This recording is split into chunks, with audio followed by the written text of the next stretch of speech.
Boa noite, bora conversar. Deixa eu ver aqui se o áudio tá bom.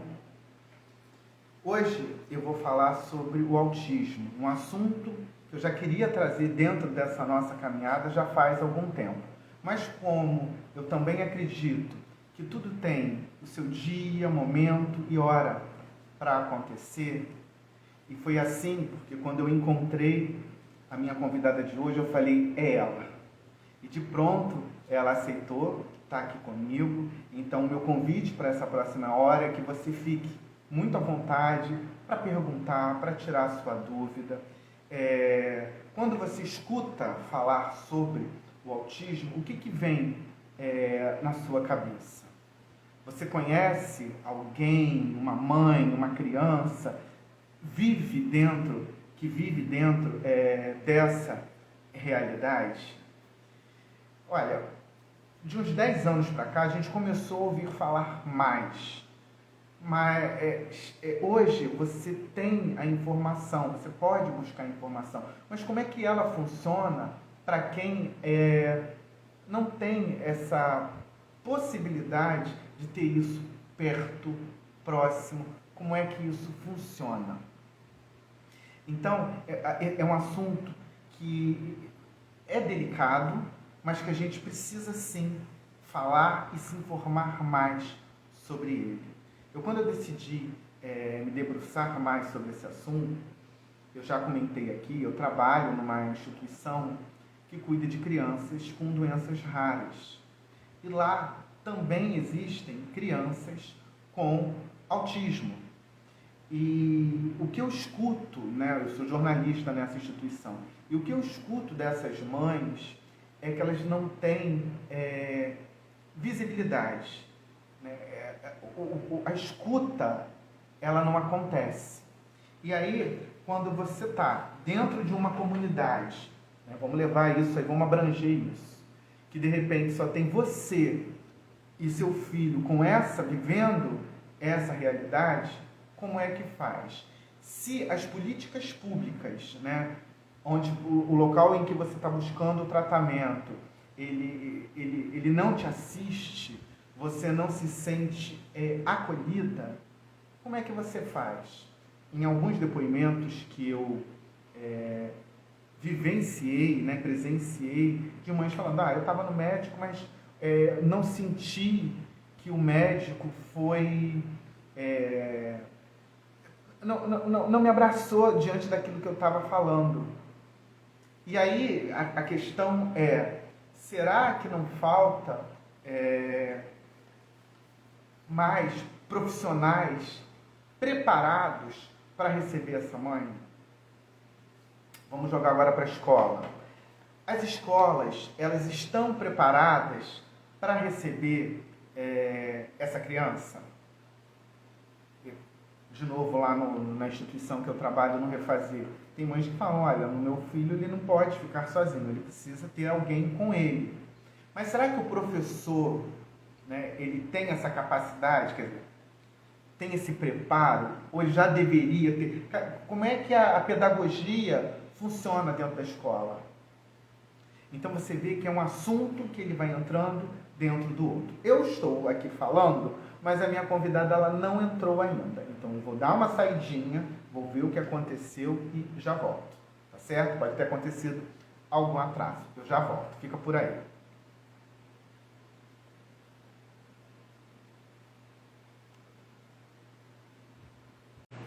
Então voltei. Deixa eu ver aqui se o áudio tá bom de novo. Peraí. Eu fiz uma apresentação, né? Mas aí houve aí na hora que eu falei que ela não tinha entrado, ela tinha acabado de entrar. Então eu vou dar sequência, porque você sabe que aqui a gente não quer perder tempo, temos muito o que conversar. Então eu fiz aquela apresentação, mas eu vou dar sequência, tá certo? Já vi que ela entrou aqui. E aí, quando eu fiz aqueles questionamentos lá no início, porque eu vou pegar uma frase, quando eu estava pesquisando sobre a minha convidada, e aí antes de colocá-la para dividir, eu vou falar essa frase e ela vai explicar melhor. Na verdade, foi uma aspas que eu peguei. Uma coisa muito importante que eu não falei da doutora Adriana, lá no início, é que ela é mãe do Augusto e da Laís. Tá certo? E ela diz o seguinte: somente após a maternidade que eu pude verdadeiramente compreender o mundo dessas condições e experimentar suas particularidades. Vamos entender melhor o que a doutora Adriana Moraes quis dizer com isso e dizer, quem quiser fazer pergunta, tirar dúvida, fique muito à vontade, aqui não é uma entrevista, é um bate-papo, então bora conversar. Deixa eu colocá-la aqui para dividir tela comigo. Um calor aqui no Rio de Janeiro insuportável, mas nós vamos conseguir. Boa noite. Olá. Tudo bem? Tudo bem? Você tá... Bom, as perguntas clássicas de live. Você está me escutando? Você está me vendo bem? Estou te ouvindo. Consegue me ouvir também? Estou te ouvindo, está muito bem. Não, espera aí que eu vou aumentar mais. Pronto. E você está me vendo bem, doutora? Estou vendo. Eu vou deixar logo avisado, assim, aqui choveu bastante, a internet está oscilando, mas agora está tudo certinho. Até então, está tudo bem. Em compensação, aqui no Rio de Janeiro está um calor Ah, insuportável. não, mas aqui só choveu, o calor também tá. Ah, é? Não refrescou, não? Imaginei, choveu, refrescou. Não, aqui é quente. Aqui é um lugar muito quente. Eu sou do Rio, né? Eu sou de Volta Redonda. E Ah, quando eu tá cheguei pertinho. aqui em Foz, eu estranhei o calor. Acho que eu nunca tinha sentido tanto calor assim. Bom, mais uma vez, muito obrigado, viu, por você ter aceitado de pronto estar aqui. É um assunto, eu faço esse projeto, estou completando 4 anos que eu faço esse projeto. Cada semana eu trago um assunto diferente. E eu não sei se você chegou a pegar, doutora, lá no início, eu estava falando que eu trabalho numa instituição que cuida de crianças com doenças raras. E algumas também têm o autismo. E conversando, sou jornalista lá, e conversando com essas mães, elas, o depoimento são bem parecidos. A gente não tem escuta fácil. É difícil, porque eu estou sozinha nessa. É um depoimento que eu escuto muito. E aí, você leva para a comunidade em que elas vivem, porque na sua grande maioria, lá nessa instituição que eu trabalho, são de vulnerabilidade social, só tem elas com aquela realidade. E aí a gente para pensar o que está sendo feito, as políticas públicas, elas, a prova está aí, deixam a desejar. Isso está mudando? Como é que você está vendo esse cenário? Porque eu falo muito, hein? Você me interrompe, fica à vontade. Imagina. Eu fiz uma entrada ali com uma frase sua quando eu estava estudando, e você, depois de anos trabalhando, né, na pediatria, se debruçou sobre o autismo. Eu queria que você falasse um pouquinho disso. O porquê, como é que isso começou na sua vida? Sim, eu já era pediatra, né? Eu tive um filho aos 40 anos. E quando ele estava com uns 2 anos ali, 2 anos e pouquinho, a gente pegou aquele momento mais de pandemia ali, né?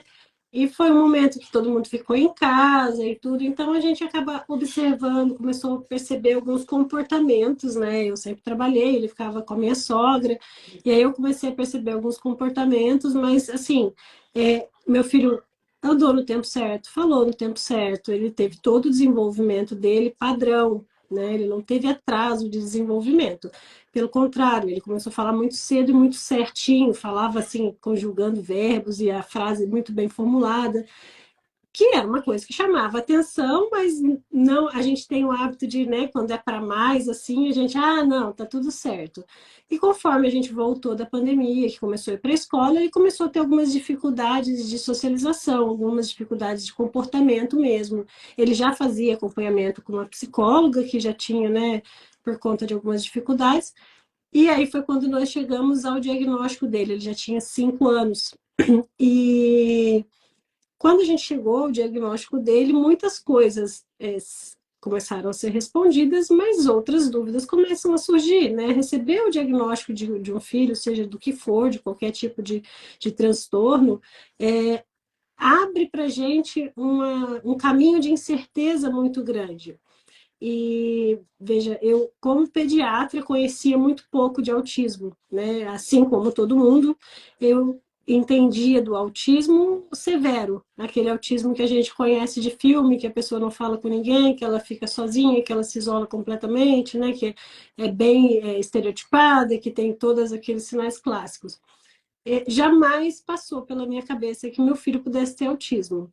E eu comecei a estudar muito o autismo. Nessa época eu já tinha, eu trabalhava sempre com plantão, nessa época eu já tinha começado a atender em consultório, e aí começaram a chegar as crianças também de autismo para mim, né? E conforme eu ia estudando, eu fui percebendo cada vez mais sinais na minha outra filha. Eu tenho uma filha de criação, que na verdade ela é minha sobrinha, e em mim. E aí, depois do diagnóstico do meu filho, veio o meu diagnóstico da minha filha.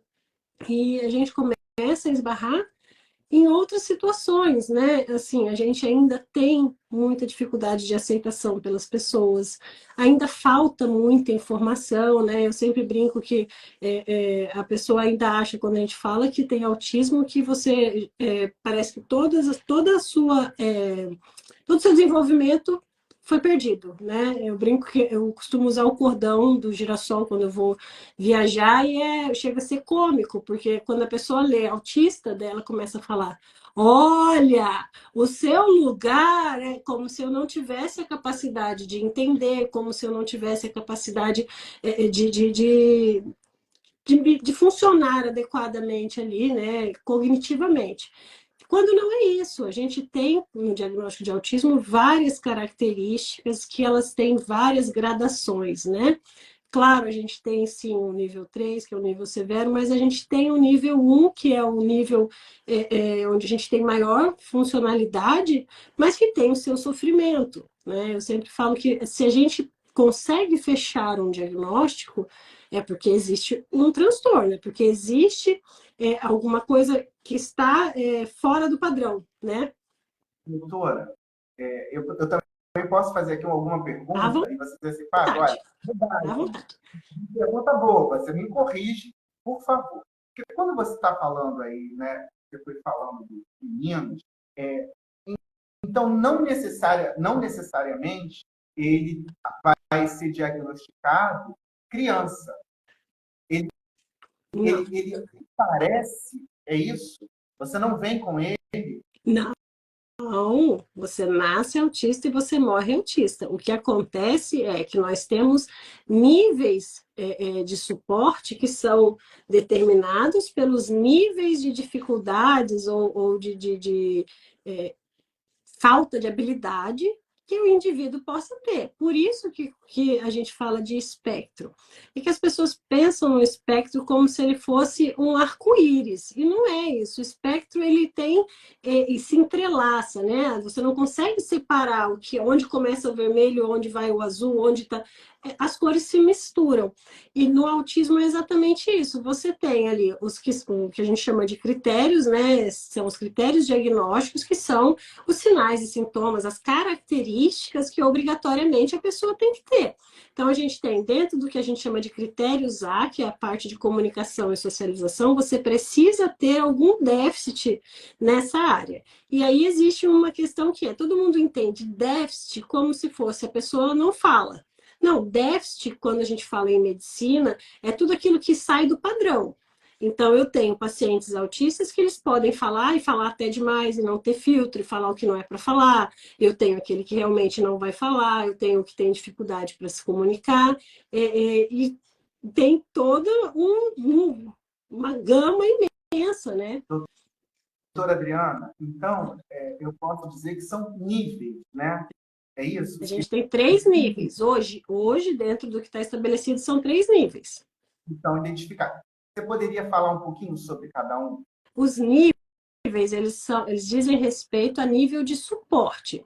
O que é isso? É o quanto de ajuda que essa pessoa, que o indivíduo vai precisar na vida dele para que ele tenha um funcionamento próximo ao funcionamento das demais pessoas. Então, no nível de suporte 3, eu tenho normalmente uma pessoa que tem um comprometimento de comunicação muito maior, ela não é que não fale. E aí também tem que entender, nível 3 de suporte, ele pode ser capaz de verbalizar, mas não usar essa verbalização de uma maneira a socializar ou a pedir as coisas que precisa. Então, às vezes fala, mas fala palavras aleatórias ou dá somente comandos pequenos, né? Água, não, né? E aí, essa pessoa, eu brinco aqui assim, quando eu falo, né, com os pais das crianças, se você perder ele na rua, ele é capaz de chegar perto de alguém para pedir ajuda? O que vai acontecer se ele ficar sozinho ali? Ah, doutora, ele vai ficar parado ali. Ele vai pedir comida? Não. Ele vai pedir água? Não. Ele vai fazer xixi, cocô, onde ele está ali, ou ele vai pedir para ir no banheiro? Ele consegue ter essa comunicação? Não. A gente precisa fazer praticamente tudo por ele. Então, ele tem um nível de suporte intenso. Ah, doutora, eu acho que ele até vai ficar um tempo parado ali, e se chegar alguém perto dele, pode ser que ele responda, mas ele não vai buscar ninguém. Então, ele já tem até uma iniciativa, mas ele ainda precisa, né? Então, é difícil a gente separar em colunas o nível de suporte, porque eu posso ter um paciente que, para determinadas situações, ele é nível 1 de suporte, então no trabalho dele ele consegue ir trabalhar sozinho, porque ele tem um trabalho já bem estabelecido, bem organizado, é dentro daquilo que ele conhece, é uma coisa que ele sabe fazer, mas talvez na hora de ir para uma festa, ele não consiga se desenvolver sozinho numa festa. E aí ele vai precisar de alguém ajudando. Talvez ele não consiga administrar as suas finanças. Então ele consegue trabalhar, ele até consegue ir lá cozinhar, ou de repente esquentar uma comida no micro-ondas e fazer algumas coisas, mas ele precisa que alguém faça a parte de banco, administre o dinheiro dele, ou dirija para ele. Existem muitos que não conseguem dirigir. Então, vai depender. Então, não é assim, o nível de suporte, quando a gente pensa em criança, às vezes é até mais fácil, né, da gente entender. No adulto, que a gente tem visto muito diagnóstico tardio, esses diagnósticos tardios, na maioria, são pacientes que são nível 1 de suporte, são pessoas que elas têm autonomia, elas têm uma certa independência, elas conseguem funcionar, que foi o meu caso, mas não quer dizer que esse funcionamento não traga um peso, né? Então, é bem comum que chegue lá com 30, 40 anos para fazer o diagnóstico, a pessoa tem profissão, ela casou, ela tem até filho, mas aí ela já tem depressão, ansiedade, ela já teve outras comorbidades se desenvolvendo por conta de toda essa dificuldade que ela tem para manter o mesmo funcionamento que uma pessoa que não tem nenhum tipo de transtorno tem. Então, às vezes, coisas que são muito simples para as outras pessoas, por situações diversas, como, por exemplo, alterações sensoriais, né? Então, dentro dos critérios do autismo, um dos critérios que a gente pode ter são alterações sensoriais. Então, a percepção do ambiente dessa pessoa é muito diferente daquilo que uma pessoa neurotípica observa. Então, pode ouvir mais os sons mais altos do que a outra pessoa, a luz pode incomodar mais, tátil, né? Então, não gostar de toque, ou ter dificuldade para usar certos tipos de roupa. As estereotipias, que são movimentos repetitivos que a pessoa faz para se regular, mas que são características do autismo e que pela sociedade não é bem aceito. Então, uma pessoa que de repente até tem um funcionamento, mas eventualmente tem a necessidade de uma estereotipia e ela precisa segurar ou se controlar para que não fique muito evidente. Precisa trabalhar, né? Então, se você não tem um nível de suporte grande, maior, né? E você vai trabalhar, você vai precisar manter a sua vida, você vai ter que se expor em situações que, por vezes, podem ser extremamente desconfortáveis, né? Porque quando você percebe que você tem algumas dificuldades, isso com qualquer pessoa, se você tem uma dificuldade, mas que você não observa ela, na maioria das pessoas, a sua tendência natural, se você não sabe o porquê ela acontece contigo, é lutar contra ela, né? Porque se eu cresci, eu sempre tive a nítida percepção de que algumas coisas eram muito mais desafiadoras do que para as outras pessoas. Mas até então eu não tenho nenhum diagnóstico, eu não sei por que isso acontece. E muitas coisas eu nem sabia que com as outras pessoas era diferente do que era para mim. Porque são coisas que eu adaptei na minha vida desde muito pequena, que eu aprendi a fazer dessa maneira, e que depois do diagnóstico eu falo, mas não é todo mundo que faz isso? Não é todo mundo que age assim? Então, essa adaptação ela tem um preço, ela gera um gasto de energia maior, você tem que estar racionalizando as suas interações, você tem que estar sempre pensando, né? Será que está tudo certo? Será que eu estou falando correto? Será que é assim que eu tenho que me portar? Porque é mais ou menos assim, se você vai, sei lá, convidado para uma festa lá na Rainha da Inglaterra, você nunca foi numa festa assim, digamos, não sei se você já foi, mas eu nunca fui. Eu chegaria lá, né? Assim, você espera que a pessoa vai chegar, ela vai ficar alguns minutos sem saber como agir, mas ela vai observar aquele ambiente, vai encontrar um funcionamento dela ali e pronto, e ela vai curtir a festa, porque você está dentro do palácio, comendo as melhores comidas. Essa sensação desses 10 primeiros minutos, 20 primeiros minutos, um autista pode ter a vida inteira, porque ele simplesmente não se encaixa em momento algum. Ele fica sempre com a percepção de assim, não queria estar aqui, mas eu preciso estar aqui. Não sei o que falar, mas agora eu vou ter que falar alguma coisa. Né? E aí, às vezes, fala e recebe crítica. Às vezes fala, nossa, mas você é grossa. Nossa, mas ninguém está falando disso. Nossa, ninguém te perguntou isso. Então, você pensa bem, né? Assim, esse funcionamento é um funcionamento pesado, por assim dizer. Gera um custo para a pessoa. E aí, quando a gente chega nos adultos, a gente recebe já com outras comorbidades, porque a pessoa, apesar de se manter funcionando, ela adoece. Né? Então, por isso que a gente fala muito no diagnóstico precoce. A ideia é que nós possamos diagnosticar antes de chegar nesse ponto, né? Então, antes eu preciso dizer que alguém passou aqui, eu vou pedir desculpas, porque eu li a mensagem, mas eu fui procurar para dizer que quem foi que falou, mas eu não encontrei. Alguém que passou aqui disse assim: a doutora é maravilhosa, Ah, obrigada. obrigada. Mas eu não consegui. Então, a pessoa, se tiver aí, avisa que eu vou falar seu nome aqui para ela saber quem Ah, foi. Eu também tenho um colega que eu admiro muito, passou por aqui, eu não sei se ele está aí ainda, eu quero que ele participe, que é o Vandrei Pereira. Ele não está mais aqui no Rio, mas eu quero muito que ele participe aqui desse projeto, tá bom? Doutora, o que é o autismo? o autismo ele é um transtorno do neurodesenvolvimento. Mais ou menos assim, quando a gente pensa no transtorno do neurodesenvolvimento, a gente está falando sobre uma mudança de conformidade, ou uma mudança, não é uma alteração anatômica, nosso cérebro anatomicamente. Se você fizer uma ressonância do meio, do outro, tem algumas alterações sutis, mas que não são suficientes para justificar a alteração de funcionamento, mas o funcionamento em si, ele tem caminhos diferentes.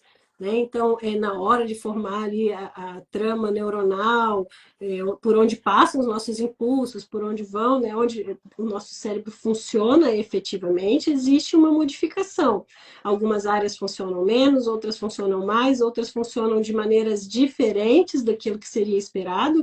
Então, quando a gente pensa que o nosso cérebro ele é o que? Um computador. A gente recebe os estímulos de fora, né? Então, o nosso corpo tem sensores por todo o corpo, e aí ele vai levar essa informação, seja auditiva, olfativa, de paladar, de tato, visual, o que for, para o nosso cérebro, ele precisa codificar essa informação que chegou e gerar uma resposta. Né? Então, é assim que funciona: input, output, e aí, às vezes, na hora de codificar, ele pode. Desbloquear seu iPad. Desculpa, a Siri está falando sozinha aqui. Na hora de gerar essa resposta sai de uma maneira diferente daquela que seria esperada. E é muito curioso, né? Por exemplo, nas questões sensoriais. É, estímulos auditivos que deveriam chegar na área do cérebro do som e decodificar aquilo como um som, pode ir, por exemplo, para uma área visual. Eu já tive pacientes que me falavam que enxergavam as músicas através de cores, e ela falava, essa música é muito rosa, porque o cérebro gera essa resposta diferente. Claro que não são todos que são assim, mas é só para exemplificar os tipos de mudança que a gente pode ter, né? Eu já tive paciente que falou que a música doía, mas não é aquela dor emocional, é uma dor física. Determinados timbres, determinados sons doía. Né? Então a gente tem uma leitura diferente. E aí você já começa a entender por que essa pessoa funciona de uma maneira diferente no ambiente. porque os estímulos que estão chegando para ela, eles estão gerando respostas diferentes. Né? Então, o barulho está normal para todo mundo, para aquela pessoa está incomodando demais porque está muito alto. Ele pode chegar com uma intensidade maior, como pode chegar com uma intensidade menor, como é muito comum em crianças que não sentem praticamente dor. A criança taca a cabeça na quina da mesa e ela continua correndo como se ela não tivesse acontecido nada.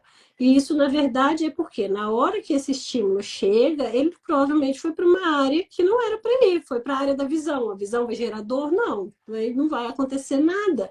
Isso é no paladar. A gente tem muitas crianças com seletividade alimentar, né? São crianças que têm uma seletividade tão extrema que às vezes comem 10 tipos de alimento somente, não comem nada diferente, não aceitam uma fruta, um legume, uma verdura.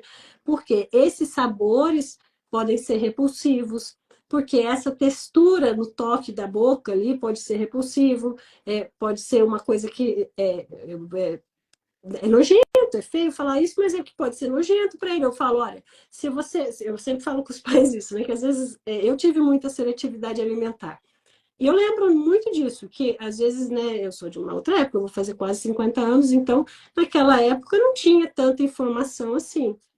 E às vezes, deixa ela sem comer, que ela vai comer. E eu ficava o dia inteiro sem comer do mesmo jeito. Não é que eu não tinha fome, só que aquilo que estava sendo oferecido eu não conseguia comer.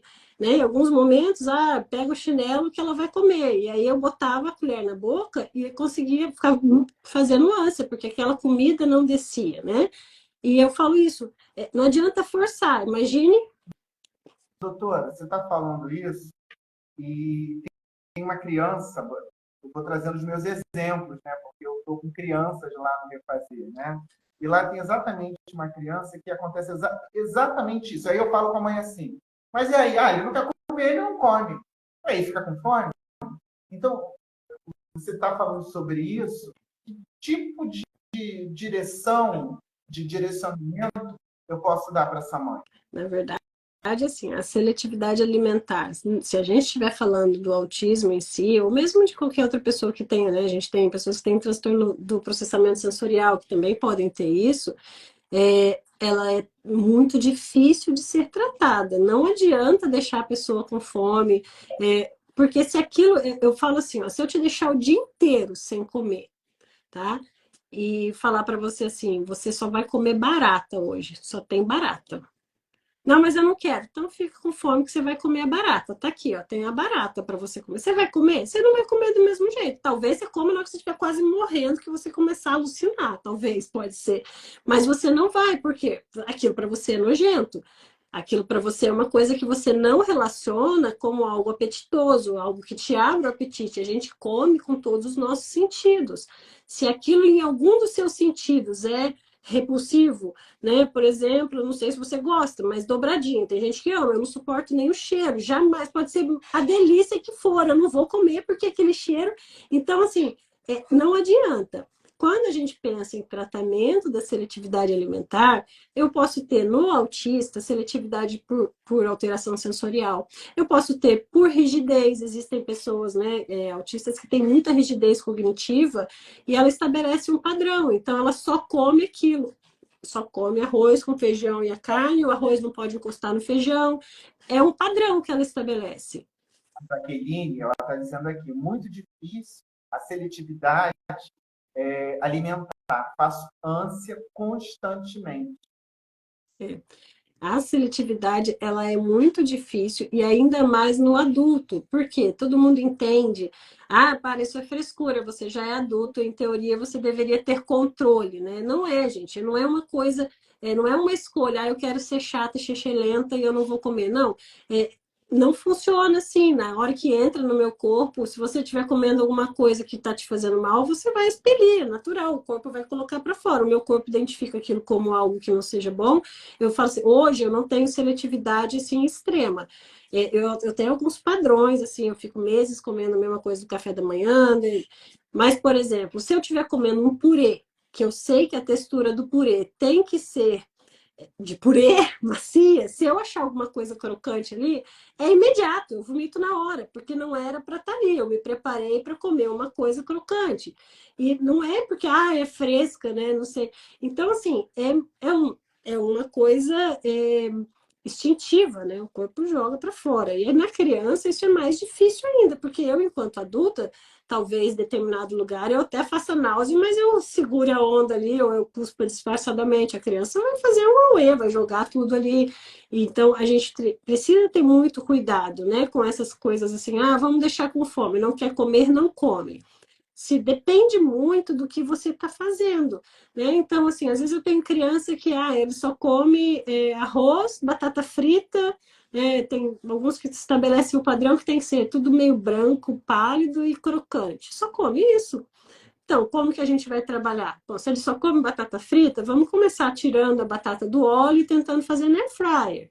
Depois, vamos tentar trocar essa batata, talvez na mesma textura, por um aipim, por uma banana chips, alguma coisa assim. Vamos ver e vamos tentar trabalhar. Não adianta eu pegar uma criança que não come nada, encher o prato dela de brócolis, cenoura, abobrinha, nananã, e você só sai daqui na hora que comer. Ela não vai conseguir comer. Então, isso existe terapia para isso, né? A gente faz terapia alimentar com terapeuta ocupacional, com nutricionista. Tem uma escada que a gente fala, né, que é a escada de aceitação. A criança precisa primeiro aceitar olhar o alimento, cheirar o alimento, ficar no mesmo. Tem criança que não fica no mesmo ambiente que o alimento. Vê a banana, automaticamente faz náusea. Sente o cheiro da banana, faz náusea. Então, você precisa de sensibilizar, começar a fazer um trabalho gradativo, e é um trabalho longo, é um trabalho que exige muito esforço da família, dos terapeutas e da própria criança. Então, nessa questão da alimentação, uma dificuldade muito grande que a gente tem, por exemplo, é com as escolas. Né? Que não pode trazer merenda de casa. Mas se a criança não come nada, ela vai ficar com fome todo o período da aula. Né? Então, a gente precisa ter uma abertura maior a essas modificações, entender que existem casos que são muito realmente pontuais, mas que são muito dramáticos, que a gente precisa ter uma flexibilização maior, porque não tem uma regra única para intervenção. Eu tenho crianças que, de repente, de um dia para a noite, resolve provar alguns alimentos, tem crianças que passam anos com essa seletividade, mesmo recebendo todo o suporte terapêutico. Então, a gente tem essa dificuldade e tem que manejar adequadamente. Já já a gente vai falar das escolas. Tem uma pergunta para fazer sobre isso. A Soraya, eu primeiro deixa eu dizer que quem quiser fazer alguma pergunta para a doutora, tirar alguma dúvida, a hora é essa, com muita vontade. Você tanto pode colocar aqui, ou onde tem esse balãozinho aqui, com um ponto de interrogação, vai ser melhor ainda, que eu coloco aqui a tua pergunta e todo mundo que está aqui com a gente acompanha também. É bom que ele não se perde, né?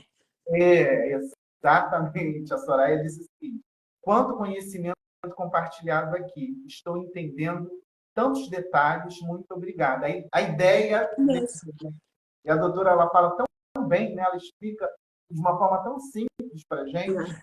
Doutora Adriana, em que fase da criança eu posso começar a identificar o autismo? O diagnóstico a gente costuma fechar, dependendo, assim, vai ter muito variação por conta do quadro clínico, mas a gente consegue, desde o bebê pequeno, já identificar algumas características, né? Então, assim, a gente precisa sim, porque como são falhas de comunicação e socialização, por isso que quando você perguntou, a pessoa pode ficar autista depois, não. Normalmente, ela já começa a dar alguns sinais, ela pode começar a dar alguns sinais desde muito bebezinho. A gente tem bebês, às vezes, de 15, 20 dias, que, aquele bebê que chora demais, é um bebê que não gosta do colo, que se sente desconfortável com o colo, um bebê com 2, 3 meses, onde ele precisa desenvolver esse contato visual. Se você pegar um bebezinho ali de 2 meses e meio, 3 meses, e for brincar com ele vai ficar olhando para o teu rosto e ele vai até mexer a boquinha tentando imitar o que você está falando. Ele vai dar um gritinho, ele vai dar aquele sorriso social. Se você tem um bebê que não faz isso, você precisa ficar atento, porque isso é o desenvolvimento padrão. Tudo aquilo que sai do que é o desenvolvimento padrão precisa ser avaliado. É autismo? pode não ser, pode ser um monte de outras coisas, pode inclusive não ser coisa nenhuma e de repente chegar nos eixos, você só precisava de um pouquinho mais de estímulo, não sei. Mas o que a gente precisa é, desde muito pequeno, observar. Existem os marcos de desenvolvimento, que são aquelas aquisições que toda criança deve ter e que vão variando conforme a idade. Então, eu sei exatamente o que um bebê de 2, 3 meses tem que estar fazendo. Eu sei o que esperar de um bebê de 6 meses, 7 meses, 8 meses. Se esse bebê vem todo mês ali na consulta de puericultura, cada mês eu vejo que tem uma coisa diferente. Espera aí, essa criança está demorando para levantar esse pescocinho, já era para estar filmando e ainda está com essa cabeça boba. Espera aí, essa criança te chama, ela não olha, nem com a mãe ela fica olhando, né? Tem alguma coisa errada? Essa criança não localiza um estímulo sonoro, brinco com sininho, com chocalho, essa criança não procura, eu boto um brinquedo colorido na frente dela, ela não tem interesse, tem alguma coisa que não está indo como esperado. Vou conseguir fechar um diagnóstico de autismo nessa idade? Claro que não. Por quê? Se eu, para fechar diagnóstico de autismo, eu tenho lá os critérios, eu tenho que ter déficit de comunicação e de socialização, eu preciso estar num nível onde essa criança já deveria ter desenvolvido isso de uma maneira mais ampla. Né? Então, a gente consegue ter um diagnóstico ali por volta de 1 ano e meio, quando a criança tem muitos sinais e sintomas. Até tem, eventualmente, algumas crianças que a gente fecha um diagnóstico ali com 10 meses, mas é porque já tem um irmão autista, dois irmãos autistas, você já tem uma carga genética nessa família muito forte. Doutora, é hereditário? Ele é genético, ele não tem um alto grau de hereditariedade como o TDAH, que tem muito mais, mas ele tem um fator genético preponderante bem forte. Cerca de 98% dos casos vão ser genéticos, de carga genética trazida. Tem alguns casos que a gente chama que são mutações de novo, né? Então, por algum motivo, nessa pessoa, durante ali, o processo de desenvolvimento dela, algum gene mutou. Não tinha mais ninguém na família com isso e ali apareceu, né? Mas normalmente a gente já tem uma carga genética. Agora, ter a carga genética é diferente de desenvolver o transtorno. É a mesma coisa do diabetes. Você pode ter sua mãe diabética, seu pai diabético, então você tem uma carga genética muito forte, não necessariamente você vai ser diabético se o seu ambiente for favorável. Quando a gente pensa no autismo, é a mesma coisa. Eu tenho a carga genética, mas eu tenho que somar a essa carga alterações de ambiente, riscos ambientais. O que são esses riscos ambientais? Um monte de coisa. Uso de medicamento, de drogas, de álcool, estresse na gestação, hipotireoidismo, bebê que nasce prematuro, tudo aquilo que acontece em algum período ali entre a formação do bebê, o iniciozinho ali, a primeira infância, que pode gerar uma injúria no cérebro dessa criança. A gente precisa lembrar que o nosso cérebro, quando a gente nasce, até os 5, 6 anos, ele está se modificando muito, ele está passando por um processo de desenvolvimento muito grande. A gente tem um aumento de neurônios e tudo mais, a gente está desenvolvendo ainda habilidades, a gente não nasce pronto. Quando você nasce com habilidades para se manter vivo, mas você precisa desenvolver um monte de outras habilidades. A visão vai finalizar lá com quase 5 anos de se formar, a audição, né? Por quê? A gente precisa receber o estímulo para o nosso corpo trabalhar esse estímulo, desenvolver, né, neurônios, sinapses, e aí sim chegar no momento em que isso vai estar consolidado. Então, tudo que acontece nesse período pode vir a gerar. Nós temos, por exemplo, o autismo regressivo, que são crianças que elas se desenvolvem normal, tudo bem, até ali por volta de 1 ano e meio, 2 anos, quando a gente tem a poda neural, que é um processo de limpeza que o nosso cérebro faz. Então, o bebê nasce com uns neurônios ali, poucos, e tudo que o bebê faz, se você parar para pensar, né, eu acho isso lindo, mas é uma coisa bem louca que a gente não pensa, é que assim, o bebê está dentro da barriga, ele não está vendo nada, ele não está interagindo com nada. Tudo o que acontece a partir do momento que ele nasce é novo para ele. tudo. Se ele vê um cachorro pela primeira vez, é a primeira vez. Ele vai ter que desenvolver ali uma habilidade para entender que aquele é cachorro, para ouvir uma voz, para enxergar alguma coisa, para enxergar perto, para enxergar longe, para enxergar no papel, para enxergar ao vivo. Isso tudo precisa desenvolver sistema nervoso para que você possa decodificar. E aí, nesse processo, gera-se um número muito grande de neurônios, quando chega em volta de entre 2, 3 anos, 1 ano e meio até 3 anos ali, o cérebro vai tirar alguns desses neurônios, ele vai fazer um processo de autolimpeza. Então, ele vai pegar alguns neurônios que estão excedentes e que já não tem, teoricamente deveria ser, né, que não tenham tanta função, e vai limpar. É a mesma coisa de você pegar uma cidade onde você tem um monte de rua estreita, e que o trânsito é super difícil de fluir. Alguém vem e fala, meu, vamos abrir um monte de avenida. E aí você consegue ter um trânsito fluindo melhor. É a mesma coisa, ele vai tirar aqueles caminhos que estão atrapalhando mais do que ajudando. Em alguns momentos, por alguns motivos, essa poda pode não ser feita da maneira que deveria, e aí essa criança começa a perder habilidades que ela tinha desenvolvido. Então, é aquela criança que às vezes o pai chega, a mãe chega e fala, doutora, até 1 ano, ele era super sorridente, ele falava mamãe, ele falou papai. Eu lembro, doutora, tem vídeo dele mandando beijo, batendo palminha, e de repente ele parou de fazer isso tudo. E aí ele volta para aquele momento em que ele não tinha essas habilidades e que ele vai ter que começar a desenvolver novamente. É o que a gente chama de autismo regressivo, que não é raro, é bem comum, inclusive. Então, a gente tem esses sinais que podem ser observados. O tratamento ele vai funcionar de acordo com o nível que a criança tem de autismo, não é isso? O tratamento vai funcionar de acordo com as habilidades que a pessoa precisa desenvolver. Você vai ter criança que precisa de fono, vai ter criança que não vai precisar, tem criança que precisa de TO, tem criança que não vai precisar. Normalmente, elas fazem um pouco de tudo, porque a gente precisa estimular todas as áreas de maneira a propiciar um desenvolvimento cada vez melhor.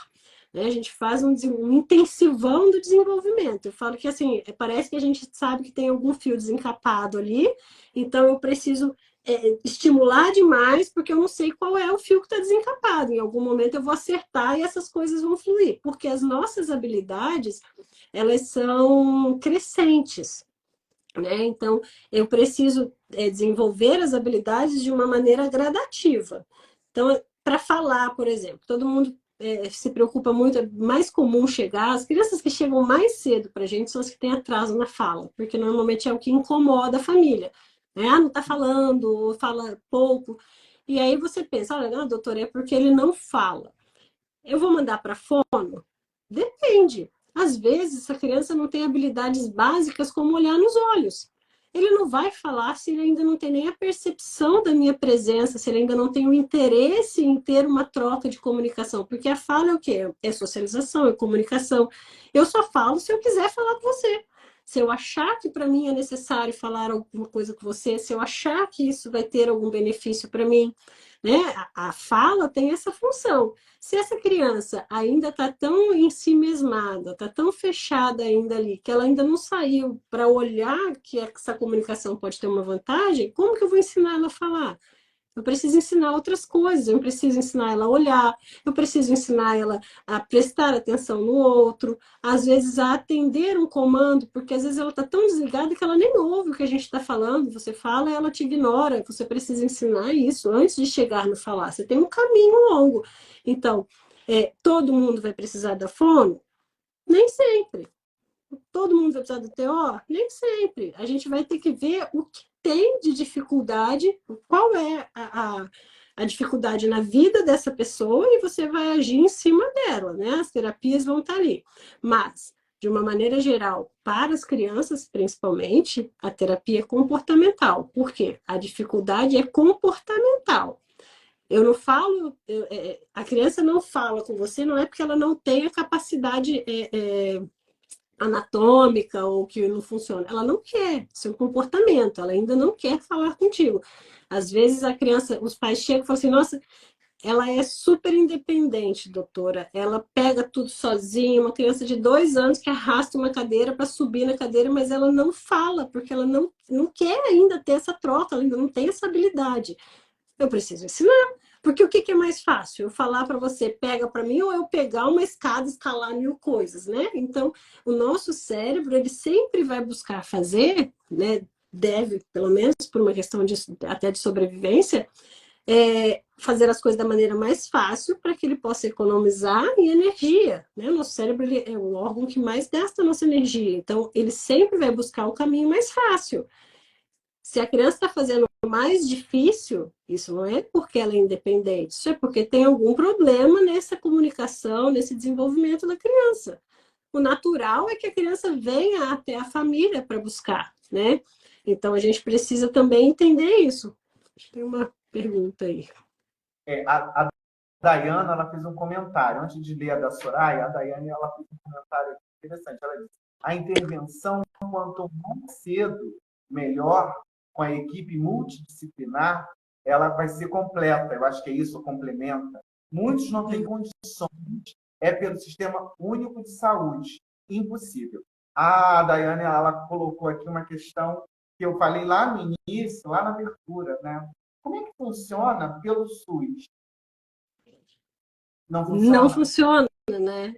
Na verdade, assim, quando a gente pensa em terapia para o autismo, as terapias que a gente sabe que dão resultado, que a gente vê na prática, elas têm que ser intensas, com muitas horas, muito bem aplicada, precisa da equipe multidisciplinar, você precisa ter uma equipe completa, né? E como eu disse, a gente estimula todas as áreas, principalmente na criança pequena, porque um atraso vai gerar atraso em outras áreas, né? Nossas habilidades elas precisam estar em conjunto. Quando a gente pensa no Sistema Único de Saúde, por N motivos, a gente não tem, para começar, profissionais suficientes, né? Se eu penso que uma criança, por exemplo, um paciente, né, nosso de clínica que tenha, seja particular ou plano de saúde, faz em torno de 20 a 30 horas por semana de terapia. Como que o SUS conseguiria absorver isso tudo? É impossível? Não é impossível, mas precisa ter interesse em fazer, né? A gente precisa ter capacitação de profissional, a gente tem que ter espaço para isso, a gente tem que ter quantidade de profissional, de equipamento. Não adianta só você colocar um psicólogo e falar se vira, ele precisa ter equipamento, um terapeuta ocupacional precisa ter equipamento. E isso tudo a gente vê que está muito longe de chegar minimamente próximo, né? Hoje, aqui no meu município, por exemplo, eu trabalho no SUS também, um paciente que eu encaminho para essas terapias, ele fica quase 1 ano na fila. Quer dizer, eu até posso fazer um diagnóstico precoce. O que é um diagnóstico precoce pensando em autismo? Abaixo de 3 anos de idade. Por quê? Porque eu tenho a neuroplasticidade, que é a capacidade do cérebro da criança de se moldar. Né? Até os 5 anos, 6 anos, eu falo que o cérebro da criança ainda é um barro molhado. Eu ainda consigo fazer o vaso que eu quiser. Depois disso, que o barro secou, é muito mais difícil eu moldar. Talvez eu já nem molde em alguns casos. Então, quando a gente pensa no diagnóstico precoce, é exatamente para que eu possa pegar essa criança no momento oportuno, na janela de oportunidades, onde esse cérebro está se desenvolvendo e onde eu consigo modificar alguns padrões, ensinar novos padrões, ensinar novos comportamentos. Às vezes a gente faz o diagnóstico, mas a criança não consegue ter acesso à terapia. E aí, tá tudo perdido? Não. Por quê? A gente sabe também que boa parte dessas intervenções quem deve fazer é a família. Né? Não adianta eu pegar uma criança que ela é autista, e isso eu vejo muito no SUS, infelizmente. E aí não adianta. Isso aí não é culpa do governo, isso não é culpa de nada. Isso é a família que precisa se estruturar. A criança passa o dia inteiro no celular somente vendo vídeo. Uma criança que já não fala, que tem um monte de habilidade que precisa ser desenvolvida, passa 6, 7 horas no tablet ou na televisão sem ninguém estar estimulando. Ah, mas a gente tem que trabalhar. Gente, infelizmente, todo mundo tem que trabalhar, todo mundo tem todas essas coisas, mas a gente tem que saber o que é prioridade na nossa vida. Né? Porque não adianta você colocar a culpa só no governo, só não sei aonde, se você não está fazendo a sua parte. Isso não é só no SUS. Né? Eu trabalho com todo tipo de classe e a gente vê isso em todos os níveis. A pessoa quer delegar, às vezes, para o outro, às vezes, porque dá trabalho. Para começar, se eu desligo a televisão ou o celular, eu vou ter que dar atenção para a criança, porque a criança não vai ficar sozinha, sem fazer nada. Né? Uma criança de 3 anos, ela vai fazer o quê se você desligar tudo? Você vai ter que sentar no chão e brincar com ela. Mas esse brincar é o estimular. É nessa hora que você ensina a criança a olhar para você, é nessa hora que você vai dar um repertório verbal, vai ensinar novas palavras, que você vai cantar, que você vai ler história. Porque a terapia, principalmente quando eu penso numa criança pequena, se eu pegar uma criança de 1 ano e meio, que está com atraso, ela não vai para um consultório para sentar e fazer terapia como um adulto ou como uma criança maior, ela vai brincar. Só que é um brincar direcionado, é um brincar para estimular. Né? Então, isso, hoje em dia, a gente tem na internet um monte de informação, um monte de vídeo que ensina a fazer, estimular. Né? Daí, mas a gente, vocês olha o Instagram, olha o Google, olha um monte de coisa. Você não pode pesquisar uma coisa que vai ajudar o filho também, né? Porque se a gente ficar esperando, eu sempre falo muito isso. Isso é a mesma coisa de você consultar no médico e aí ele te passa um remédio, você fala, eu não vou tomar esse remédio porque ele é muito caro e o governo tinha que me dar esse remédio. Tudo bem, você está certíssimo. Mas se você morrer, o problema vai ser só seu. Nem uma coroa de flor o governo te manda. Você está perdido, você morreu e acabou. Então, se a gente entra nesse, é porque a gente até sabe que deveria acontecer, mas se não acontece, você também não vai fazer porque não é sua função. A função é de todos nós. Cada um fazendo a sua parte, as coisas funcionam. Quando a gente pensa em criar filho, a gente tem que saber que existe uma parcela de trabalho que é grande, não é pequena, e que se você tem um filho que tem uma necessidade especial, que tem um transtorno, esse trabalho ele é aumentado, mas é assim que as coisas acontecem, né? Vamos lá, eu vou fazer aqui a pergunta da Soraya e vou só reforçar, eu fui dar uma olhadinha na hora, o nosso tempo já está acabando. Passa rápido demais, Muito doutora. rápido, né? Está acabando. Então, eu vou fazer a pergunta da Soraya, eu vi que chegou aqui também uma outra pergunta, mas aí eu já vou deixar o convite, doutora, volta mais vezes, Claro, por favor, um tá? prazer. Você viu que o assunto, ele vai aguçando, as pessoas vão ficando aqui. Ele rende, é um assunto que rende, é. E eu falo muito, então. Adora, jornalista adora, adora. Vem cá, a Soraya está perguntando: qual o passo a passo para buscar o diagnóstico de autismo em uma mulher adulta? Passo a passo para buscar um diagnóstico, a primeira coisa é a própria mulher começar a se identificar com características. O diagnóstico do adulto, ele acontece dessa maneira. A primeira pessoa que percebe é a própria pessoa. Por quê? Porque como essa pessoa já passou uma vida escondendo esses sintomas, às vezes muita coisa é internalizante. Muita parte do sofrimento só ela tem a percepção. Se ela não leva esse sofrimento para alguém, quem está de fora, olhos nus, talvez não perceba. Então, assisti um vídeo na internet e comecei a me identificar com os sintomas. Esse é o primeiro passo. Daí, para onde eu vou? Normalmente, você pode procurar uma psicóloga que vai fazer uma avaliação neuropsicológica. O que é uma avaliação neuropsicológica?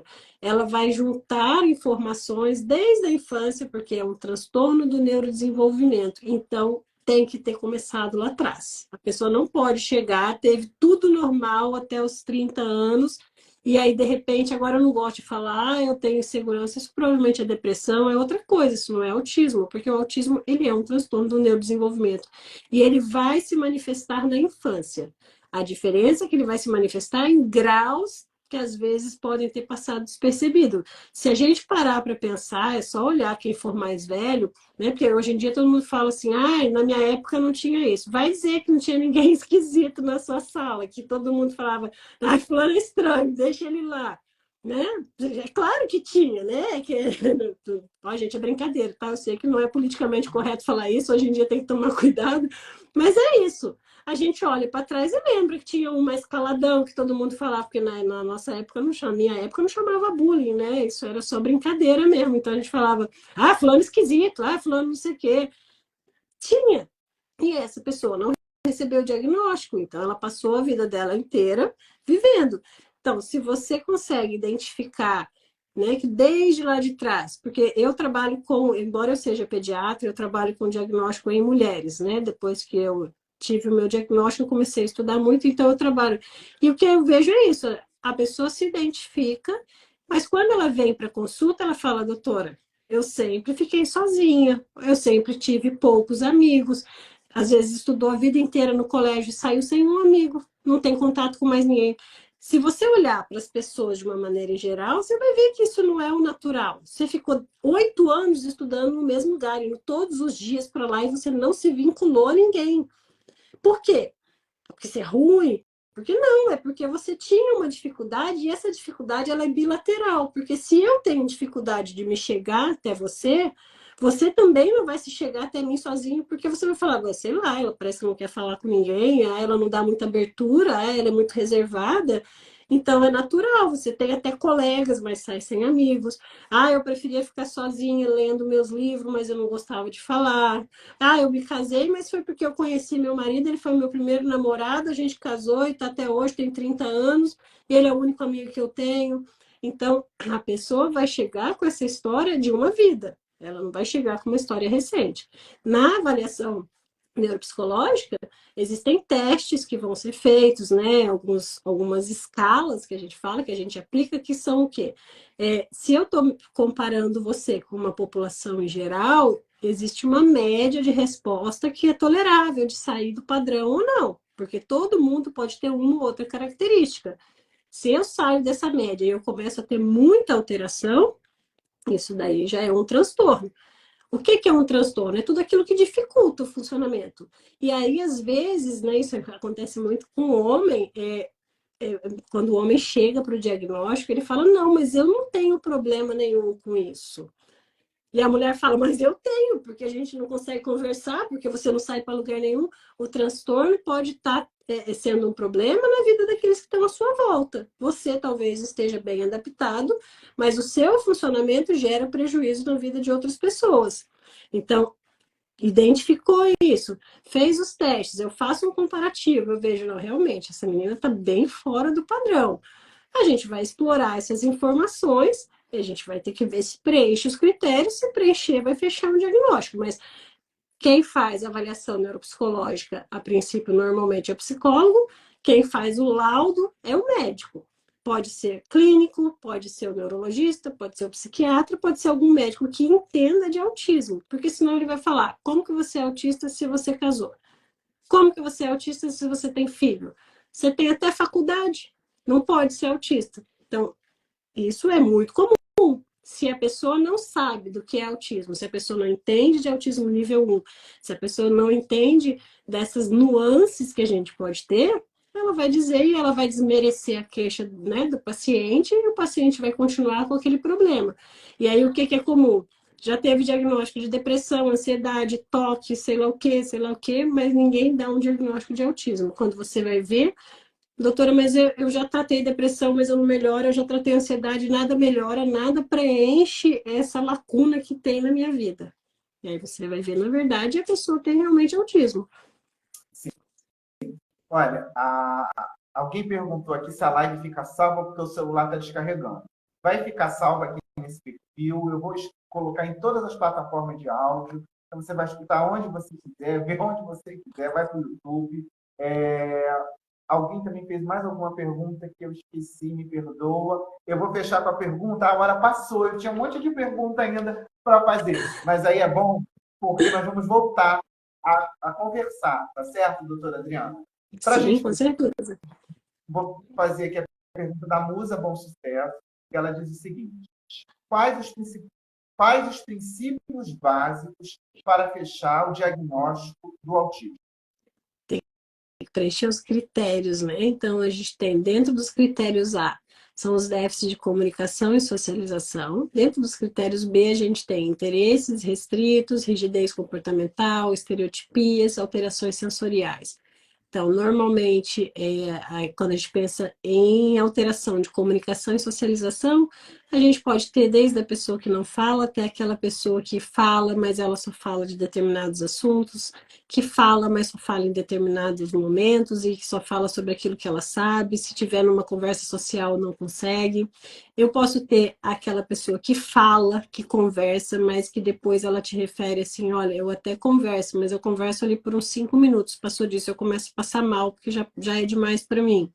Na socialização, não necessariamente não é uma pessoa que não tem amigos, mas pode ser uma pessoa que tem dificuldade para iniciar as interações ou para manter as interações. Quando a gente pensa em amizade, a amizade ela é bilateral, né? Então, às vezes, essa pessoa não tem a necessidade de falar com o outro, de buscar o outro, de mandar uma mensagem. Ninguém vai ser amigo de uma pessoa assim. Se a pessoa não se interessa, não é que ela não se interessa emocionalmente por você, mas ela não tem essa necessidade dessa troca constante, que é o que nutre os relacionamentos, ela tem uma dificuldade. Né? Então, essa socialização tem aqueles que realmente não gostam de ter amigos, que não gostam de estar perto de pessoas, que preferem ficar sozinho com as coisas dele. Tem aqueles que gostam, mas têm muita dificuldade em manter essas conexões. Quando a gente pensa nas estereotipias, a gente pensa na criança, né? Que tem o flapping, a criança que gira, que anda nas pontas dos pés, mas a gente tem no adulto também estereotipia, normalmente disfarçadas. Então, morder os lábios, mexer nos cabelos, mexer muito nos dedos, ficar contando dinheirinho assim, mexendo, aquilo que sai muito do padrão, as alterações sensoriais, que aí pode ser auditiva, tátil, né? A gente pode ter os interesses específicos, isso é muito comum, todo mundo lembra da criança que gosta de dinossauro, mas no adulto também acontece, então aquela pessoa que só estuda determinado assunto, só fala sobre aquele assunto, tá todo mundo falando do tempo, a pessoa solta um assunto aleatório ali, porque ela só tem interesse em falar sobre isso. Inclusive, é o mais comum. A pessoa gosta de falar daquilo que é do interesse dela. Começou a conversar alguma coisa que não é, ela se desconecta completamente. E é onde a gente tem um problema. Você imagina você ter um amigo que só pode falar daquele discurso que ele gosta. Né? Você vem falar uma coisa, a pessoa. Aham, mas você viu que o meteoro, não sei o que lá, meu Deus, mas eu estava contando que eu briguei com meu namorado, você está falando de meteoro, como que você vai ter uma conexão, né? Então, isso também é uma dificuldade. E aí, esse interesse ele pode ser desde um grau menor, assim, mas normalmente ele é persistente, né? Claro que um paciente nível 1 ele vai conseguir driblar. Então, a gente precisa preencher esses critérios. E aí, dentro desses critérios, dentro de cada um desses, e aí por isso precisa de um médico que saiba o que é autismo, que saiba investigar autismo, porque se eu pegar somente a parte é, direta do que está ali, né, no DSM-5 e falar, tá, você tem dificuldade de socialização? Se você falar não, eu falo, então você não é autista. Às vezes você nem sabe o que é essa dificuldade. Se eu não te pergunto, como que é para você sair? Você gosta de sair? Olha, eu até gosto, mas só com os dois amigos que eu sempre saio. Se for para ir para um barzinho, mas se tiver muito barulho, eu não fico ali. Ah, não, prefiro ficar na minha casa. Até chamo um ou outro amigo, mas é só na minha casa que eu fico.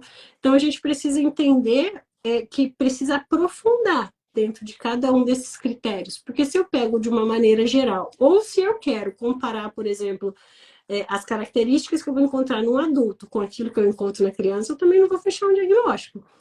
Porque é óbvio que uma pessoa de 30 anos já desenvolveu um monte de habilidade, ela já tem inteligência emocional desenvolvida, ela já tem capacidade de mascarar, de esconder alguns comportamentos, ela já realmente aprendeu a fazer algumas coisas de uma maneira diferente. Então, por isso a gente precisa sempre voltar lá atrás na infância.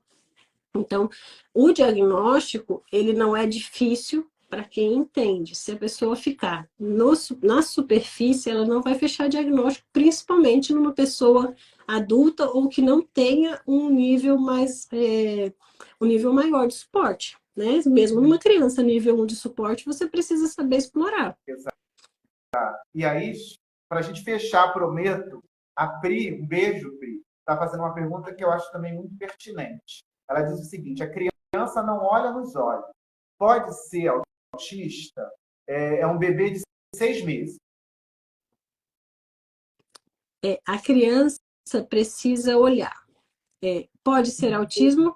Doutora, vou ter que te interromper, porque está me avisando que eu só tenho 20 segundos.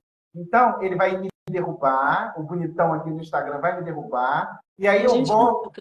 Como a gente fechar a pergunta dela e se despedir? Pode sim, ser assim? sim, pode. Então, Pode. gente, voltem, porque vou cair, a gente vai cair e já volta. É, então, E aí eu voltei, o papo ele tá tão bom que a gente não viu a hora passar e agora, pelo menos comigo, o Instagram ele tá me limitando a 1 hora de live. Então deu 1 hora, ele derruba a live. Então eu voltei para poder responder a pergunta da Pri, né, que ela fez essa pergunta para a doutora Adriana. Eu vou esperar a doutora Adriana entrar aqui, vou colocar ela para dividir tela e aí a gente responde a pergunta da Pri e vai embora, tá? Porque passamos do horário. A intenção é 1 hora de live. Agora o Instagram ele me limitou. Falou 1 hora derruba. E aí, para não ficar sem resposta, eu combinei com a doutora de voltar. Só estou esperando ela entrar aqui para a gente continuar esse papo, tá certo? Gente, como esse assunto ele tem desdobramentos, né? E a gente vai se identificando em algum momento, ou por já ter passado alguém na sua vida, ou por ter alguém na sua vida. A doutora Adriana chegou, respondeu a Priscila. Peraí. O pessoal não entrou, doutora. é porque às vezes demora. Não dividiu tela. Vocês estão vendo a doutora? Pode ser internet. Ela disse que sua internet está oscilando, né, doutora? Para mim aqui tá aparecendo nós dois. Eu vou sair e entrar de novo, então. Sai e entra de novo, isso, por favor. Bom, não tem problema. Se ela voltar e a gente não conseguir dividir tela, a gente segue, porque... Não, vocês estão vendo, mas eu não estou. Aqui comigo ela não dividiu. Como é que pode? Deixa ela entrar de novo. Espera aí. No Instagram. Eu faço esse projeto há 4 anos. Ô, Jaqueline, pois é, mas comigo aqui não dividiu tela. Eu chamei, mas ela não dividiu comigo. Mas não tem problema. Coisas no Instagram, não vamos brigar por isso. Deixa ela entrar novamente, aí eu vou dividir tela e caso ela não apareça aqui comigo, a gente segue, porque só falta essa pergunta da Pri, da Priscila, que eu achei muito pertinente, tá certo? Um calor que está aqui no Rio, gente, insuportável. Insuportável. A doutora Adriana chegou. Aí, vamos lá. Eu acho que não vai dividir de novo. Vamos ver. Aí. A doutora Adriana entrou. Tá me vendo agora? Não estou te vendo, mas não tem problema. Todo mundo está te Meu Deus, é. Aqui para Todo mim mundo está te vendo. tá aparecendo certinho também. Instagram, não vamos brigar, não vamos brigar com ele. Não Então vamos adianta. seguir. Tem dia que não dá. A Priscila ela tinha perguntado, deixa eu ver aqui se eu lembro direitinho. A criança tem 6 meses e não olha nos olhos. A pergunta foi: isso pode ser autismo?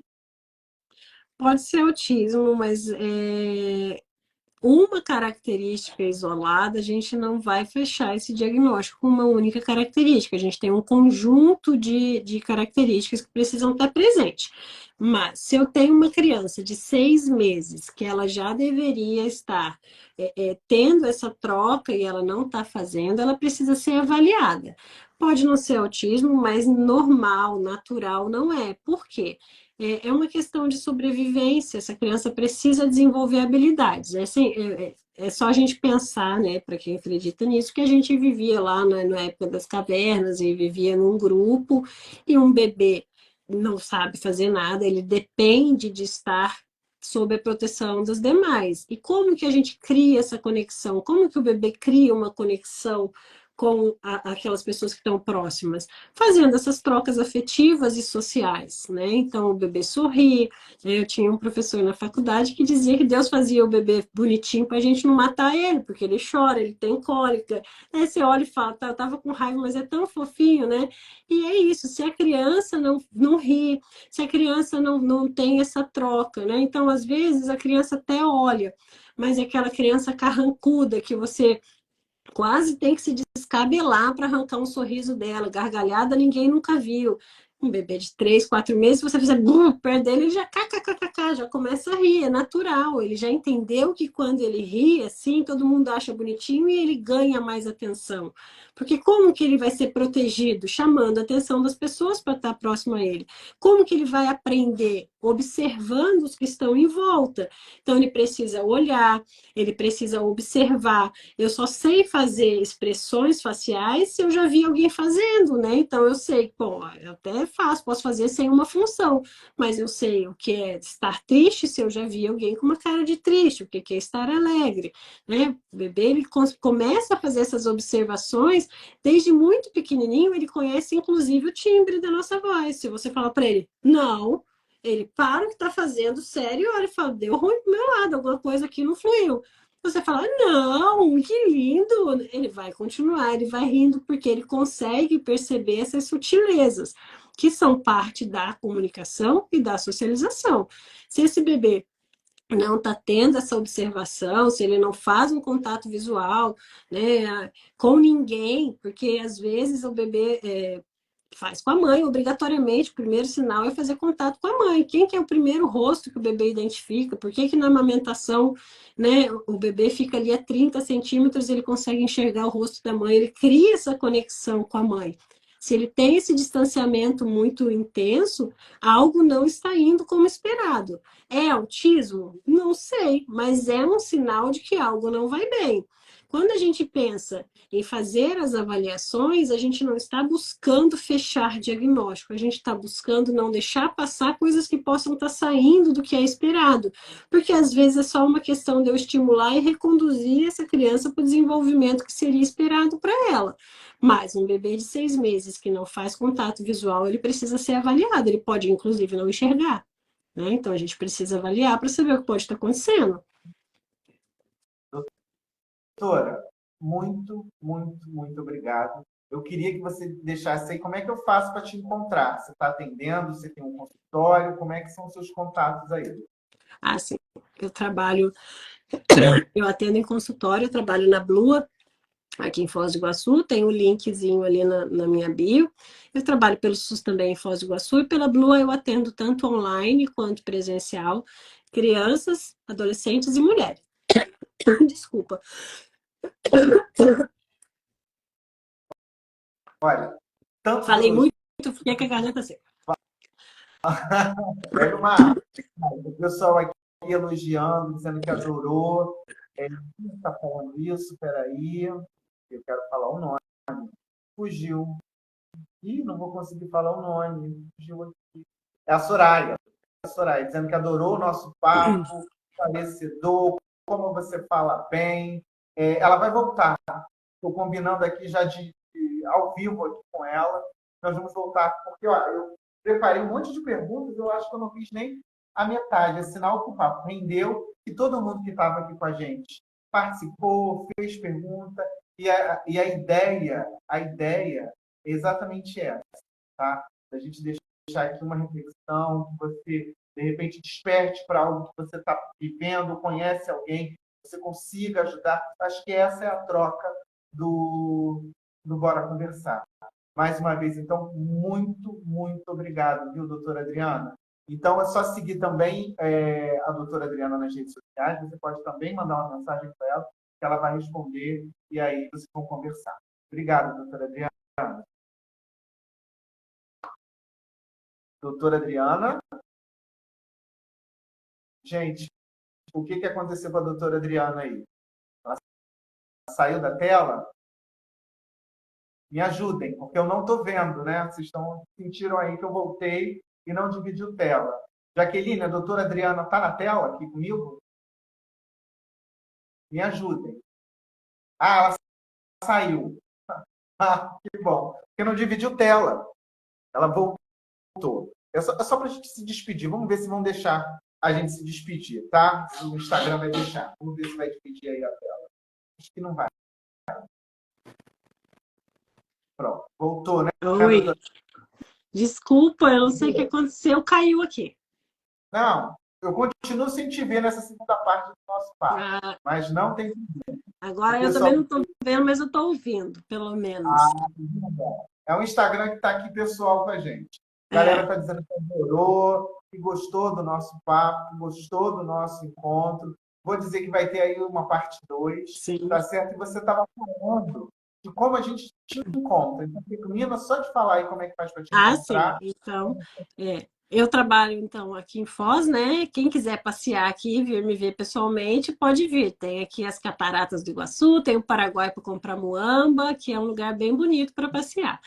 Mas quem não quiser vir tão longe, né? Eu falo que é quase chegando no fim do mundo, e aí a gente faz o atendimento online também. Eu trabalho com crianças, adolescentes e trabalho com mulheres, tanto para investigação de autismo, TDAH, né, de transtornos do neurodesenvolvimento. Embora a minha formação seja pediatra, eu estou me especializando em psiquiatria e eu tenho feito esse trabalho com mulheres também. Em alguns momentos eu atendi homens, mas eu me identifico mais com as mulheres. Eu acho que até por ser mais parecido, né, com o meu caso mesmo. E aí no link na bio tem né, o nosso contato para agendamento e pode chamar no direct também que a gente conversa. Tá certo. Eu Então, agradeço o seu convite, foi um prazer, achei um bate-papo super gostoso. É um assunto que rende conversa para mais de metro, mas eu acho que deu para a gente tirar algumas dúvidas já iniciais aí, para o pessoal ficar com a pulguinha atrás da orelha e começar a estudar e buscar mais informação, que eu acho que é a nossa função principal, né? exatamente. Mas vamos voltar, hein, doutora? Por favor. Sim, Tá. com certeza. Um beijo para todo mundo que ficou aqui com a gente, reforçando que essa live vai ficar aqui no perfil do Instagram, mas também vai para o YouTube, vai para todas as plataformas de áudio, então você depois vai poder escutar, ver onde você quiser. Tá bom? Um beijo, boa noite e até a próxima semana. Obrigado, doutora. Beijo, Beijo. tchau, tchau, gente. Fique com Deus.